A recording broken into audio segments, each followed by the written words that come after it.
Good morning, everybody. It's your host for Be Encouraged here on More Joy Media. Oh, man, I'm so excited today. I'm excited because I've got a guy who I've had on before because he wrote a cool little book for kids about what it means to become a superstar. I kind of like that. We'll talk about it and I'll get that straight. I'm sure I didn't do that exactly right.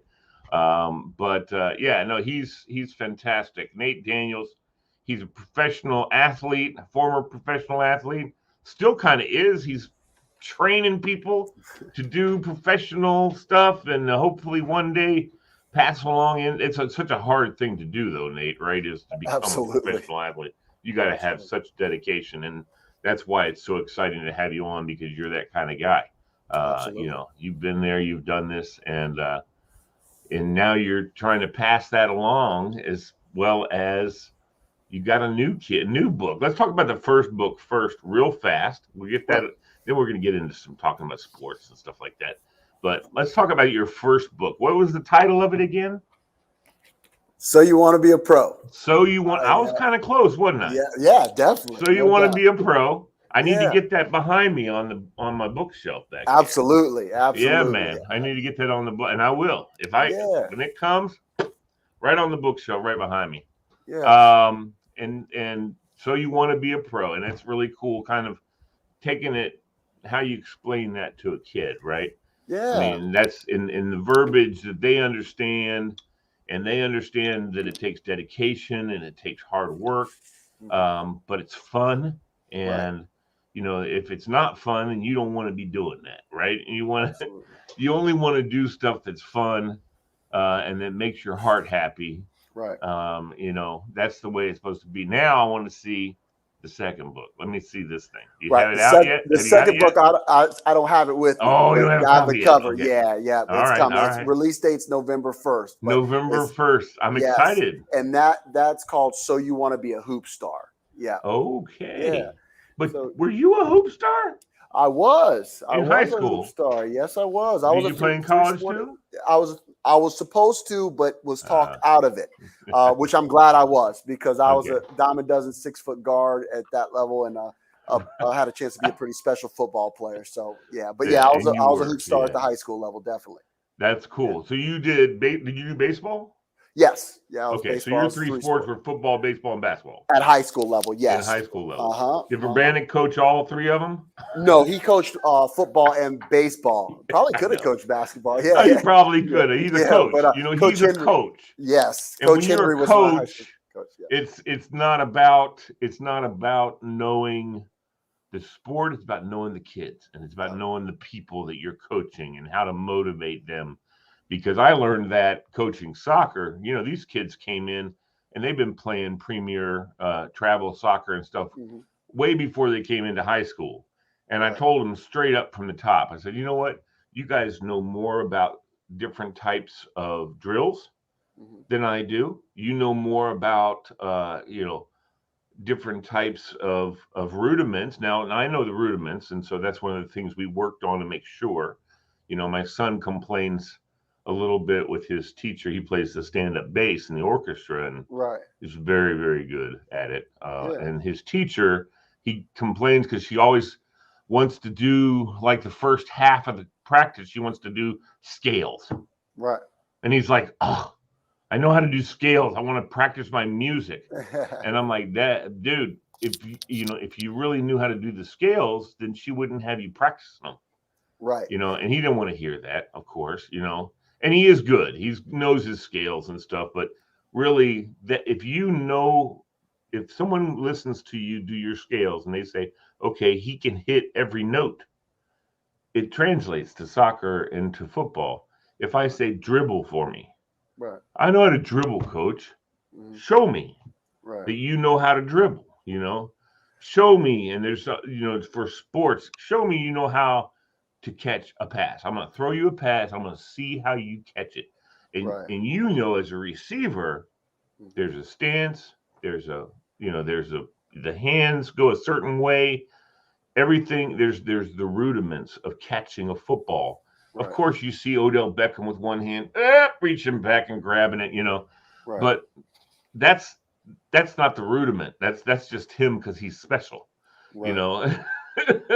But the rudiment, I know I was always taught for football to catch the ball is you put your hand like this and when the ball comes, you got your hands collapse around it. Right. Same with baseball.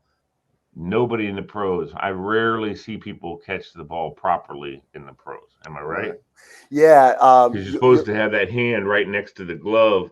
Whenever you catch a pop fly, you have your hand next to the glove so that you can, Right. if it pops out or whatever, your other hand's there. Right. Well, truly special players. I was taught this when I was young. Never get tired of the basics and never get tired of the fundamentals. And I always tell my athletes, ordinary things allow extraordinary to happen. So, the more fundamentally sound that you are, the more plays you're going to make and make consistently. Obviously, some people are blessed with sublime talent that they can get away with certain things that others can't. That's just a fact of life.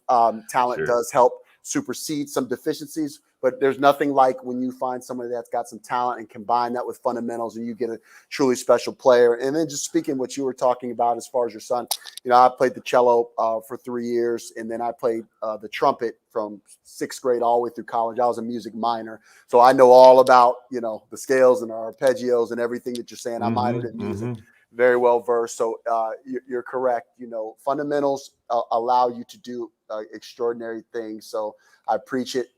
Never skip steps, and again, use every fundamental that you have to your in your arsenal to allow you to do special things. Mr. Renaissance man, I love it. Yeah. You know what? What did they have in the water at Fairfax High School?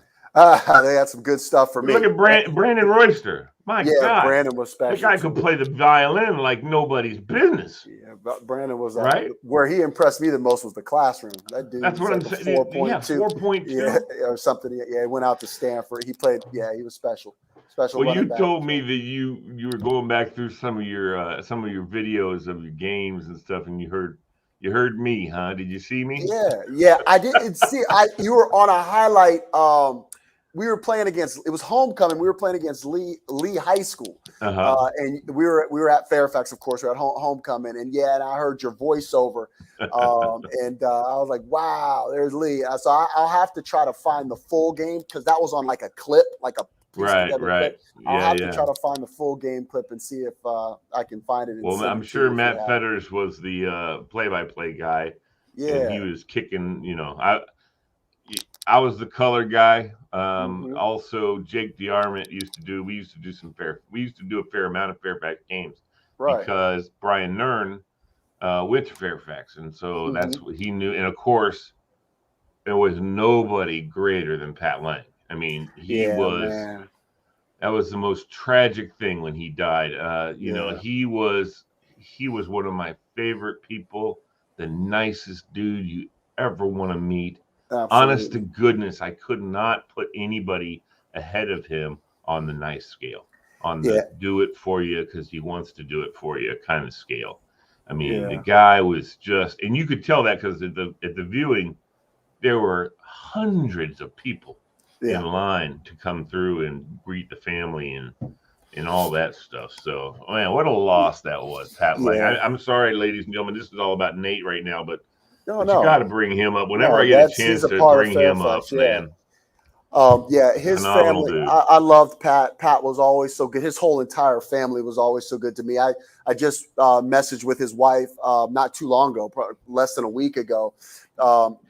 And he just supported me so much in everything I did, anything that I needed. Even when I went on through Ferrum, continued to support me. And when I did my professional stuff, continued, to support me and anything I needed when I came back. And so very special man. His legacy is forever, and very special family as well as kids and everything. Great people. And again, still in contact with them today. Right. And his wife, beautiful lady. Oh, yeah. Awesome. His daughters, gorgeous. I mean, just beautiful girls. Yeah, good. His whole family was phenomenal, and he was just so chill. He's such a neat guy. I mean, I enjoyed going up to the school to get the contract signed, for us to do games and stuff like that, because I'd always get a story out of him or something like that. He was so great. Anyway, Yeah. Well, back to you, Mr. Nate. So tell me Yeah. more about this. So you want to be a hoop star? Tell me about Yes. that. So this is the follow up of my second children's book, which is anytime I can have a chance to affect young people in any way, I'm all for it. Is anybody who knows me or knows anything about me would attest to. Yeah. And so this is just another opportunity to do that. I'm super excited about it. Like we mentioned, it's the follow up to So You Want to Be a Pro. So You Want to Be a Hoop Star is about a young lady, young girl, vivacious, competitive, well-rounded young lady that absolutely loves the game of basketball. She fell in love with it at a early age. And really has dedicated herself at a young age because of her passion for the game and what it's been able to do for her even at a young age. So it shows the story of young Bella. Her mother was a former collegiate basketball player as well. So the dynamic in the So You Want to Be a Pro, my first book, really documents the relationship between the father and son and their journey. This is a unique one because it shows the student athlete of a young lady and her mother, which is a student athlete, which doesn't get a lot of representation. No. As far as No. I see, when you see, I mean, you hear a lot about dads and sons and, Yeah. or Yeah. dads and daughters, but you don't really see there's phenomenal female athletes that in their own right that did tremendous things that Yes. have young athletes as well. Yes. So I thought this was an awesome opportunity. I'm the Absolutely. father of a daughter. Yeah. Her journey has been a special thing for me as well. So this just shows you her journey, the ups and downs, the trials and tribulations. There's points where she could be deterred, and it shows you how she has to handle that, mentoring and guidance from her parents and different coaches in her life. And it's an awesome ride. I can't wait to share it with everybody. If you have a kid, even if they're not an athlete, but if you have a kid, this would be an awesome opportunity for them to see this journey and learn from it. Sounds good. I mean, you need to hook up with Kara Lawson and Yeah. and get her to promote your book, man. I'm Yeah, gonna tell you Carol's right doing now, awesome all things. Kara has to say is buy this book and you will sell a It's a bunch. wrap. Yeah. What a great person and coach and player. Yeah, and it sounds like her too. I mean, I remember I've got so many great stories of Kara having covered her, Oh yeah. doing high school sports at she was West a wrecking Springfield. ball up in Northern Virginia. Whew. Yeah. And because the whole story is they were in West Potomac, and the West Potomac coach, she played for the Vogues, Yeah. and she was, arguably one of the best basketball players even coming into high school as a freshman. Yeah. And the West Potomac coach told her parents that, well, I don't start freshmen. Start this one. She's like the best basketball player on the whole team. And then it's Right. like, no, we don't start freshmen. She called Billy Gibson. You start freshmen? He said, Yeah. I started the best players on the team. Yeah. Okay, we moving to West Springfield. Yeah, it's funny. It's funny because I try to tell kids now about it was a different climate back Yeah, then, it was. like It with was. young players. Like, and again, during the 90s, you'll see some freshmen going, but before that, even if you were a great player, it was hard. And, even back in the 70s with even collegiate, like freshmen couldn't even play. I remember like Kareem and Lou Alcindor at the time, they couldn't even play. So the culture changed. And then the Fab Five did a lot with that, showing, hey, the best players, put them on the court. And but yeah, she was just phenomenal. I've seen her live in action. I mean, I got enough you stories. would literally go to her games to watch her. Yes. She was phenomenal. Oh, no question. Yeah. The state championship game, I'll just tell a quick little snippet here because you'll appreciate it. In the state championship game we were covering, and she went down into the corner, in the back corner at the baseline, and put up a shot. And of course, the camera followed the ball. And then the ball was just a little long, hit the rim, boom, to the other side. Guess who was standing there to get the ball? Who's that? Kara. Yeah. Yeah.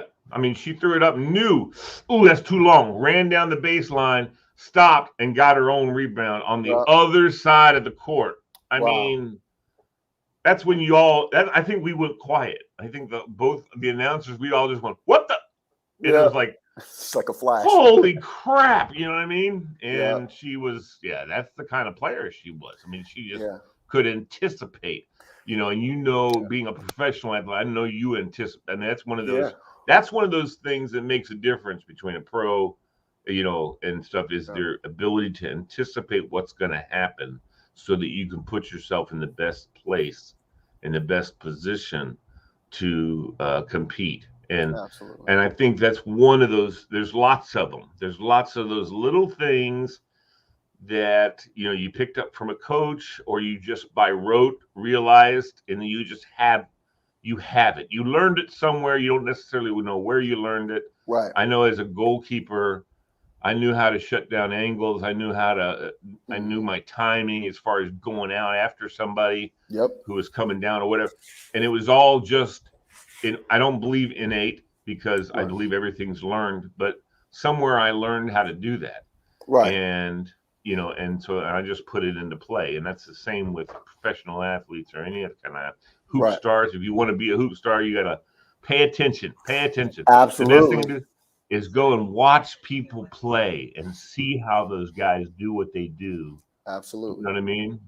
Absolutely. Um, Now I want to tell me about, because we've talked about it before, because we've had you on before. Mhm. Tell me about your program you got there in Richmond. Yeah, so Daniel Sports Performance, that's where we're at right now. Is my gym that I train and my staff train youth athletes. We do sports performance training for athletes of all sports. We do speed, agility, and quickness training, strength and conditioning training, and we even do some sports specific or position specific training for receivers, defensive backs, running backs, and things of that nature. But again, we train athletes of all sports.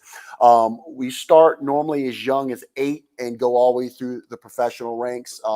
We even have a guy from New York Jets, Zane Lewis, that's with the Jets now. He's injured right now, unfortunately, but he'll be back stronger than ever soon.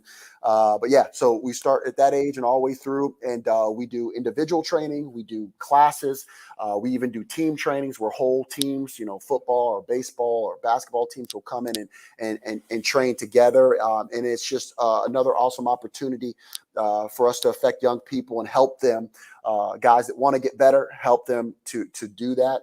And we don't just focus on the training effects, which means how our program changes their body and changes their numbers and builds ability to lift and run fast, but we also will work on their mentality.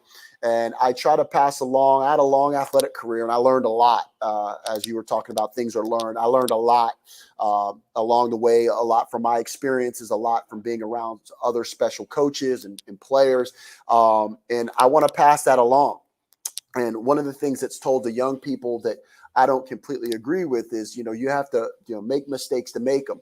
I always tell people, no, you don't. You can learn from others' mistakes. You don't always Absolutely. have to make the Absolutely. mistake. You can Right. you can learn from the experience of people who have been there, done it, people that make mistakes around you, and you can apply it so you don't ever have to make that mistake. And if you do happen to make a mistake, Absolutely. that's fine. You can learn from it, but you can Absolutely. learn a lot by watching and learning. I believe that 100%. I mean, just like, all those guys that kind of have that family mentality at Mhm. the U, Yeah, they get yeah, together with the new guys coming in, all those old guys go down and they run the hills and they do all the stuff, and they absolutely. and they impart to them the mentality of Yep. what you need to be. And it hasn't been great lately, because you got the Alabamas that are stealing all the good players Yeah, and the Clemson's and Clemsons and stuff. Ohio State. Yeah, yeah. Yeah, That top yeah. that So, top 5 or 6 has kind of got the because it used to be monopoly. the you wanted to be on the team, you wanted to be on down in Miami, Yeah, and now Alabama's just, I mean, they're just eating it up, man. yeah. Saban's just eating it up, It's crazy. and the people who and see, and then it translates, because they're all professionals, and they're all top rank professionals now when they Absolutely. leave Alabama. There's lots of schools, colleges, and stuff like that have really good players that come in, but then the translation to, or the trans going into the pros is Mhm. a complete shocker. So it's not a shocker to Alabama players. They're No, not shocked. They go in no. there and they know what's going to happen, the speed that's going to happen, and all that kind of stuff. So, Yeah. but I also wanted to ask, having gone to Ferrum yourself, are you in the Ferrum Hall of Fame? Absolutely. All right. Proud to say so. Yes, I am. I was inducted in 2017. I was definitely one of the best memories of my athletic career was taking my place on that wall, because I remember when I was there as a player, looking on that wall and seeing some of those guys and just being completely in awe of their accomplishments. So yes. Well, one of my best friends is Grant Renfro. Okay. He played baseball. I don't know if you know Grant. He's I don't know Grant personally. okay, Yeah. but he's in the Ferrum Hall of Fame also. Yeah. He's first baseman. Right. Hit home runs like crazy. Yeah, he's a good guy. And Right. his son is a baseball player, Mm-hmm. plays for in this northern region area, Woodbridge and that kind of area. He plays at Colgan, who was the runner up to Madison in the state championship. Right. I was at the game. He pitched the last 3 innings. Oh, No hit pitching for the last 3 innings right. against Madison. Wow. And not only that, but the guy who was pitching, who is now playing for Detroit or the Indians or somebody drafted him. I forget his name, Leonidas or something like that. That's a strong name right there. That's a good sports name, Leonidas. It's not right. That's what it's not, but it's close to that. Yeah. He was pitching a perfect game, and Brett hit a home run off him. That's the way you break that up. That's awesome. Exactly. So, and Brett's such a good kid, such a humble, wonderful young man. Right. But he's pitching in the 90s. Mm-hmm. He's plays center field when he's not pitching because his hitting is off the chain. Right. He's just such an athlete. And again, from the northern region, you've got kids who are phenomenal athletes. And it's been so fun to watch him because he calls me Uncle Lee, and that's cool. Known him. I was there when he was born. I was, all that kind of stuff. That's really cool. Yeah, and I can't wait to, hopefully everything stays healthy. He doesn't torque himself too much when he's pitching and stuff like that. But he's already as a freshman, he verbally committed to Tech. Oh, wow. Yeah, I know. They came and said, "Hey, we want you to come. We'll offer you a scholarship." That's amazing. I know. Isn't that killer? Yeah, he's a junior this year at Colgan, so he's still got another year to go. And they've got a great ball club down here. And the guy who's running it, and I can't pull his name right now, but he was a professional player, and he has a whole system of starting young 8 years like you have in your training facility, and it's all baseball, of course, though. But it's phenomenal a setup he's got down there, and of course he's got his haters because they're pissy, right? Because if you don't have those, like you're Nick not doing Saban, anything. right? Saban, you either love him or hate him, and all I know is I just give him my full respect. The dude knows what the hell he's doing. Right. Like him or not, he's phenomenal. Right. But anyway, so I'm sitting here not talking about anything, but I want to talk about you, man. Good. You're good. So you played. When you played at Ferrum. Yeah. And from Ferrum, where did you go from Ferrum? Yeah, so after Ferrum, the big thing once I signed with my agent, Rick Schaefer, was to get me against higher level of competition, because as a defensive back and everything, you're relative to who you're playing against. So I signed with the arena football team in Iowa called the Iowa Barnstormers. That's the team that Kurt Warner played for, and I'm excited about the Kurt Warner movie that's going to be coming out soon too, because it's going to show Des Moines and where he was at. I'm going to be like, hey, I wore those uniforms. That's cool. So I'm looking forward to that. They might even use some real game footage. Who knows? Yeah, they may. But you didn't play with him. No, he's older than I am, but but wore the uniforms, played in the barn, and So, but he was always obviously a icon for all of us and everybody in that league of what could happen if you take advantage of your opportunities. But went from there and had a individual workout with the Baltimore Ravens. Ozzie Newsome, and that was a player personnel guy, and that went well. And then went to rookie camp with them with a bunch of guys. It was like 5 or 6 of us that came in for a mini rookie camp. Had a lower leg injury that kind of impeded me in that. So after that, I had surgery, rehab, and went into the Arena Football League again and played for teams in Norfolk, at the Scope, played in Roanoke at the Civic Center, and then played in Albany with the Firebirds. And then ended up finishing my career here in Richmond. So I was all over and had some amazing experiences and great friends, and was an awesome ride. It sounds like it, man. Yeah, And you got to do what you love to do, absolutely. right? And it doesn't Yeah, matter. I mean, it really doesn't matter. I mean, there's aspirations to be playing for like the Ravens right, or somebody like that. That'd be great, right, but some of the, I mean, some really, really, really good athletes just can't cut. It can't break right, in right, through, right. for whatever reason. Yours may have very well been because of the injury. Yep. But I know that because I went to go get my FIFA license one time to be to referee at a high level, high Right, school and college and stuff like that. And I was doing great until we did the 1 mile run, and I cranked my ankle, and I had to hobble around. And I still tried, right. but I couldn't do it, and so therefore I didn't get my FIFA license to be a FIFA referee. I did Yeah. everything else though. That was the killer. I Yep. did all the other stuff that we had to do, running and sprints and all this other stuff. And then, I think on the actually, I think on the what's the back and forth, toot, toot, toot, toot, toot, with the blocks, whatever that is called. It's a sprinting thing. Yeah.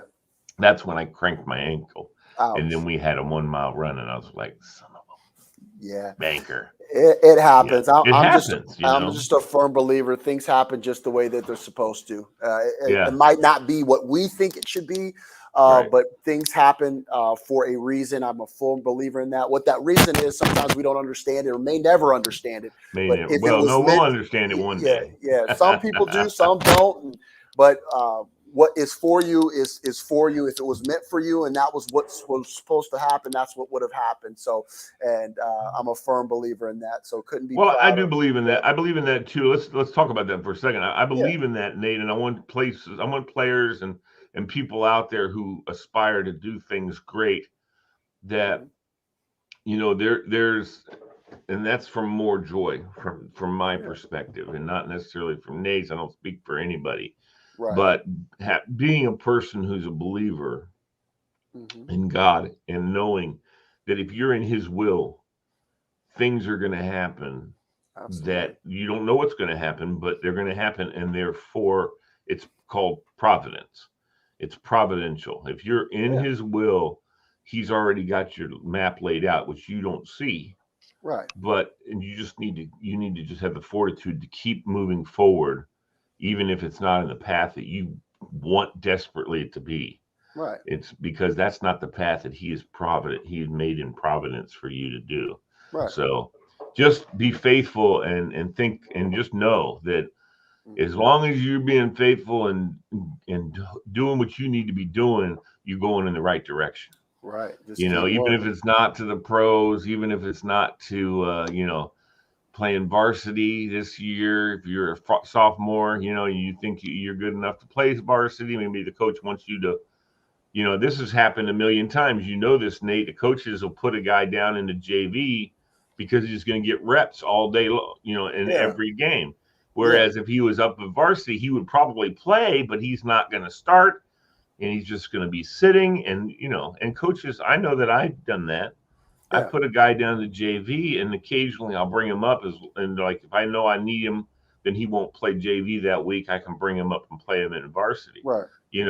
And that's happened. But I want him to get as much reps as he can get, and he's going to get them on JV. He's not going to get them, on varsity. So these are the things. Same with college. I don't know if they kind of have a JV, don't they? Yeah, they do at certain schools. They have JV or practice squad, developmental league where they'll actually scrimmage other schools and universities. Yeah, right. But definitely, I agree. Like I talk about it all the time. Every season has a reason. Like every part of your life, it's there for a reason. And again, you may not see it at that time, and you don't know what you're doing right now is going to lead you to the next step. How would you know? But you just, whatever's in front of you, you work as hard as you can and you learn from it. And as long as you learn from the experience, you never lose. That's right. Now, people might, oh, I didn't achieve my goal. I lost. No, you didn't. Not if you learned from it. Now, if you didn't learn from it, of course, yeah, you lost because you're not able to apply it to your future, or it didn't bring you Right. any closer to your future. But if you learned from something, even if you went after something and fell a little short, you still won because you learned from it, and now that makes you better, and you're more Right. enabled to handle what's coming down the road, whatever that may be. Right. And that's an important mindset that most people never get to at any point in their life. And the younger you can learn that, the better off you're going to be, and the more successful I feel that you're going to be ultimately in whatever you go after. I would suggest this too to you, and I think you'll agree. But Mhm. you know what? Even if you don't know it, you're learning every single day. Right. Every rep, like you're doing it there at the DSP, Mm-hmm. every rep, you learn something. You may not recognize that you've learned it, Right. but you've learned something new. I know that I, to this day, think of things that happened to me when I was in high school or didn't happen. And I realized that's why I'm here today where I am. Exactly. And as long as you know that, don't let anybody steal your joy. I mean, Right. you got to have joy in life no matter what position you're in, no matter what you're doing. Just keep having the fortitude to move forward. This is exactly what you talk about in So You Want to Be a Pro, and So You Want to Be a Hoop Star too. You just Right. keep moving forward. Keep pressing. Nate, we're at the end of our time, but brother, Mm. you're just doing it, man. You're making it happen, and I just Thank you. need to have you on more often, Yes. for sure. In fact, I'm pitching Nate to be on a regular on either Thursday or Friday with Be Encouraged, just like we have DP is on Tuesdays. Hoping to have maybe even Chip Baker. And Chip Baker, you need to hook up with Chip Baker, Mm-hmm. Nate. He is the one that wrote Impact of Influence with 8 other authors. Yes. Are Yes. you familiar? Yes. I'm familiar Okay. with him. Yes. Well, I Definitely. can put you in touch with him because you should be writing in his next book, three. Yeah. Three's already Awesome. three's already in the works, although that's Right. supposed to be a secret. But the second one's I won't out tell. I won't now. tell anybody. The second one's out now, but he's already. And I said to him, I said, dude, you could keep making these. The Impact of Influence books could be a whole series, Oh yeah. you know, Yeah. Definitely. because you have so many young men, so many older men, so many whoever these guys who have stories that other people need to hear, and Absolutely. yours is definitely one of them. So I told him about you on Wednesday, Right. and we had a discussion. I said, I got a guy that's going to be in your next book, bro. And he There you says, go. well, put Thank you, him in man. touch with me. Put him in Thank you, touch with brother. me. So, I yeah, appreciate you it. need to. I will definitely send Chip Baker your contact information, Absolutely. and if that's okay with you. That is And absolutely okay. he's a superstar. He's a neatest man, and he's a coach. He's Yes, same he's thing. accomplished a lot. He has accomplished a lot in his life, and having you on his show. He also does a blog called TSC, the Success Chronicles. He's been doing it for a couple of years, Nice. and so he may want you to come on that show too. But Cool. yeah, dude, keep doing what you're doing, Nate Daniels. Appreciate it. Appreciate it. Appreciate it. Definitely want to have you on talking about, being. I'd rather you be my co-host on Thursdays or Fridays, and I know that that's something you'd have to work out for your schedule, but Yeah. it would be great to have you on as much of a regular basis as possible to talk to young people and have them tuning in to watch us talk about how great life is. There's Right. too much crap out there that's teaching kids that life Hmm. sucks, Yeah, and life exactly. doesn't suck. It's No, awesome. it's It's amazing. fun. You get to personally, I get to meet a guy. I get to meet and talk to a guy like you. That makes me happy. I mean, it Hmm. brings me joy, and that's what I want, and that's what I want to continue to do. Absolutely. Well, I thank you for having me on. It's always a pleasure catching up with you, man. I appreciate it, and we'll definitely stay in touch, man. I like to come on periodically, man, and talk to I you and chop love it it. up. And if we can affect some people and they can get something from it, I'm all for it. Nate, if you have the time, just send me a little text saying, "Hey, listen, I got some time today," and I might say, "Well, I already got somebody booked or whatever." Or I might say, rock on, let's do it. There you go. So that'll be good. All right. Awesome, Hey, thank well, you again, appreciate man. it. It's been I'm great having heading you. up to Fairfax 95 right now to go watch my alma That's mater right. play. I forgot. The You had to homecoming. give him a pregame speech. Yes, I am. Fairfax is rolling. Varsity's 3-0, JV's 4-0, freshman 4-0. It's a different era here at Fairfax, so I'm pumped up to talk to them today and watch the game. Okay, that's awesome, and it's the Lions now, right? Yes, it's the Lions. So protect the den. That's what they're saying. Make sure you don't go Rebels. No. I'm gonna have a flashback. All right, y'all be good. Buddy. Thank you. All so right, much. You take care. All right, Absolutely. my friend. Good Bye-bye. To see you. Bye. You too. Feels right. It feels right. Yeah, I'm only saying that it feels right.